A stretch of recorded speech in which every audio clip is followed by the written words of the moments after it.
Hey, welcome back to JB Breaks Free. I hope you're having a great day, a blessed day, and getting 1% better than yesterday, and breaking free from whatever is holding you back. I'm doing the same. I got out there and multi-apped this morning. I'll tell you a little bit about that. Sorry about the voice. This is a JB Breaks Free first.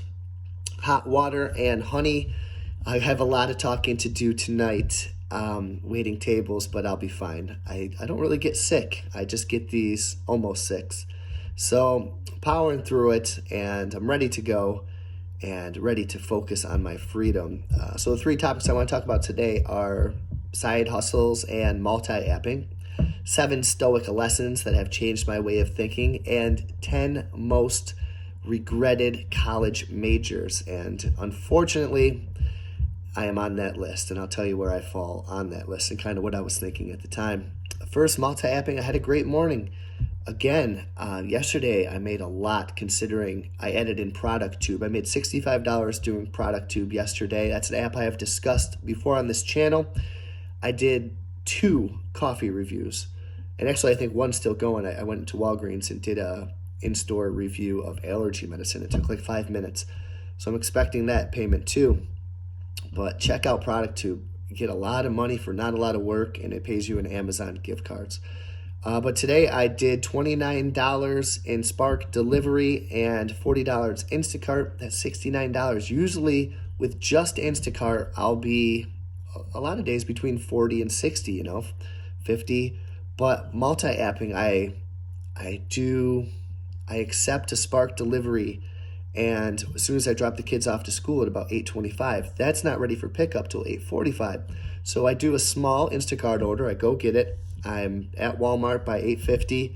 I go do that one. On the way back, there's another Instacart. So I'm just constantly just flipping them over, and there's not a lot of downtime, which is great, and I can make a good amount of money very quickly. I was done at 11 o'clock today, and hit $70, and that's kind of why would I sit around and wait to go wait tables and get yelled at, if I don't need to? It's one thing if you need to, sure, stick it out until you have something. But I've worked hard to have something, an escape route, a route towards freedom. And not only that, but I've put myself in there financially and with no debt and mentally. And I'm trying to get there physically. And it's a little tricky right now with the cold, but I will be there. And this coming to a head recently has refocused me. I love things that refocus me. And I mentioned on a previous video a long time ago, I didn't radically redesign my life for no reason. There's a reason why I'm doing all this. And sometimes I get reminded of that reason. And I always like when it comes. So I'm refocused on everything I do, enjoying the process towards freedom. And so the second topic today, 7 Stoic lessons. Learning about Stoicism was a major eye-opener for me mentally. It's made me mentally stronger and happier throughout life. And these are just seven quotes here. Marcus Aurelius says, "Stop waiting to demand the best for yourself." I can think of that as diet. I can think of that as exercise, as maybe addiction. Also, one thing I never thought about that quote with until now is perhaps occupation. Stop waiting to demand the best for yourself. What am I waiting for? That's something I really have to consider. Number 2, value time more than possessions. That is, if you want to sum me up in one thing, that might be it. Value time more than possessions. And that's a big one for me to get through my head and appreciate. Yeah, you can pay off your debt and you can have a good job, but one of the biggest hacks, if you are in debt and you don't have a good job, is to value time more than possessions. If you're somewhat of a minimalist, and I'm not saying you can't have anything, I certainly have things, but to not value collecting or worthless items in a drawer, that has been a massive life hack for me, that has given me so much freedom and wiggle room and debt reduction and wealth increase. It's just massive life hack. Number 3, limit yourself to the present. I love that one. There's no problem right now, there could be tonight, with whatever could happen in that crazy kitchen. And I was actually pretty nerved up this weekend. And it took all my Stoic philosophies and just everything I've learned about mental toughness to really limit that anxiety that, of course, I suffered way more in imagination than I did in reality. Work was fine both days. So limit yourself to the present, and I think you'll find yourself better off most of the time. Number 4, focus on effort and not results. That's something I have to work on with. Could be anything. You read a few pages. Okay, you didn't finish the book. You diet for a few days. Okay, you still look the same. You work out for a few days. Okay, you still look the same.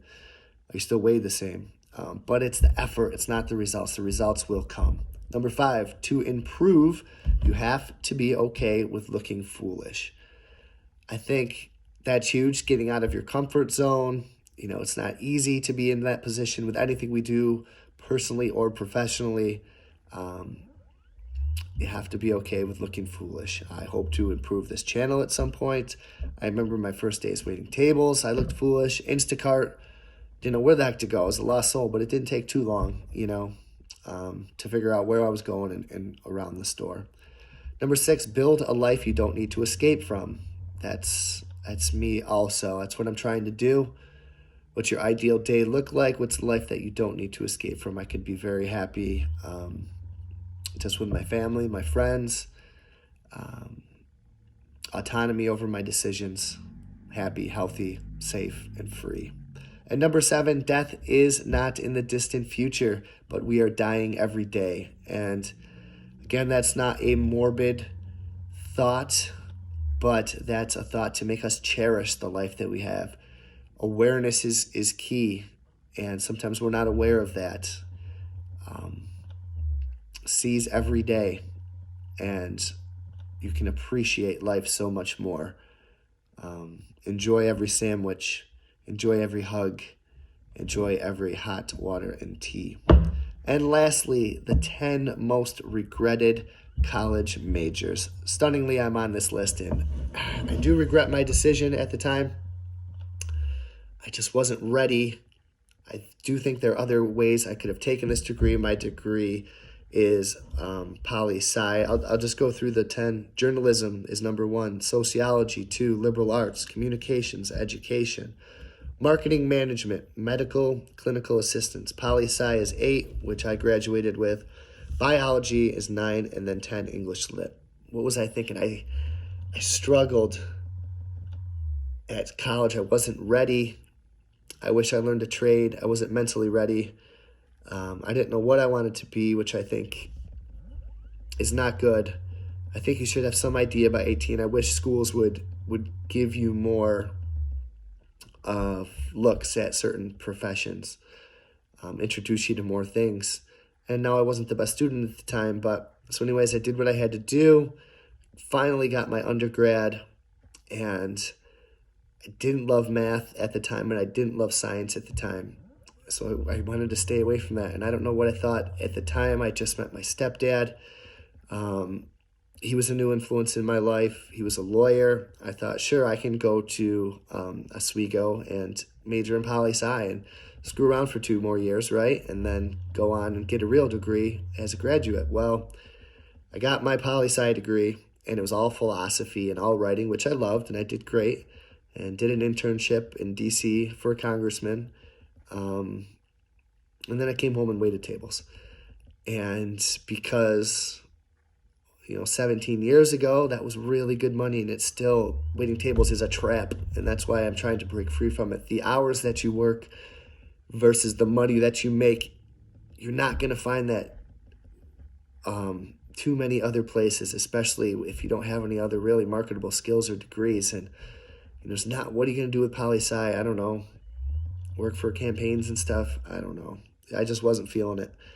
And I'm proud I have that degree. I can say I have a 4-year degree. I'm proud of that. It was always a fallback.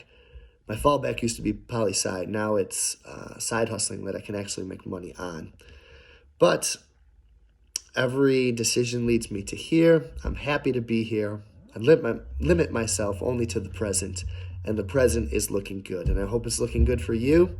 And I hope you have a great day, the best day ever, and I will talk to you on the next video.